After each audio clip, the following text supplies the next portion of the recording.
Creators and marketers സ്കൂളിൻ്റെ ഈ ഒരു ബിൽഡിംഗ് പ്രോപ്പർട്ടി എന്നുള്ളത് ഒരു 100 വർഷത്തിന് മുകളിൽ പഴക്കം ചെന്ന ഒന്നായിരുന്നു.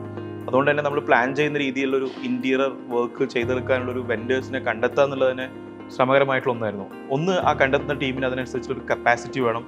നമ്മുടെ ഒരു സ്വപ്നത്തോട് കൂടെ നിന്ന് വർക്ക് ചെയ്യാൻ പറ്റുന്ന ഒരു ടീം ഉണ്ടായിരിക്കണം, ലീഡർഷിപ്പ് ഉണ്ടായിരിക്കണം.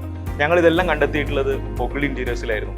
ഇതിൻ്റെ ഫ്ലോറിംഗ്, ടൈൽ വർക്ക് മുതൽ പെയിൻറ്റിങ് അവസാനം വരെയുള്ള ജോലിയിൽ ഏറ്റവും കൂടുതൽ സമയം, ഏറ്റവും കൂടുതൽ ലേബേഴ്സ്, ഏറ്റവും കൂടുതൽ ആളുകൾ വർക്ക് ചെയ്തിട്ടുള്ളത് ഒഗിളിൻ്റെ ടീമായിരുന്നു. മൻസൂർ കെയും പ്രശോഭ് ഭട്ടും അങ്ങനെ തുടങ്ങിയിട്ടുള്ളൊരു വലിയ ടീം രാവിലെ 7 മണി മുതൽ അവരുടെ ഒരു വർക്ക് സ്റ്റാർട്ട് ചെയ്യും.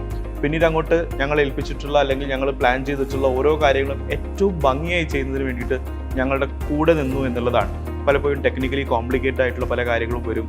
നമ്മൾ എക്സ്പെക്ട് ചെയ്ത അതേ രീതിയിൽ ആ തീം, ആർക്കിടെക്ചറിൽ ഒരു ഹെറിറ്റേജ് കോൺസെപ്റ്റിൽ തന്നെ അത് നിർബന്ധമായിട്ട് പോകുക എന്നുള്ളതും, അതേ സമയത്ത് ഇതിൻ്റെ ഒരു യൂസർ ഫ്രണ്ട്ലി ആയിട്ടുള്ള അല്ലെങ്കിൽ ലോങ് ടേമിലേക്ക് പ്രാക്ടിക്കലി പോസിബിൾ ആവുന്ന, ഇവിടെ വർക്ക് ചെയ്യേണ്ട ആളുകളുണ്ട്, പഠിക്കേണ്ട ലേണേഴ്സ് വരും, അതുപോലെ തന്നെ നമ്മുടെ കണക്ടിവിറ്റി, അങ്ങനെ തുടങ്ങി ഓരോ കാര്യങ്ങളിലും കോംപ്ലിക്കേറ്റഡ് ആയിട്ടുള്ള പല കാര്യങ്ങളും വളരെ ഈസി ആയിട്ട് ഞങ്ങൾക്ക് ചെയ്തു തരുന്നതിന് വേണ്ടിയിട്ട് ഒഗിൾ ഇൻറ്റീരിയേഴ്സ് ഞങ്ങളുടെ കൂടെ നിന്നു എന്നുള്ളതാണ്.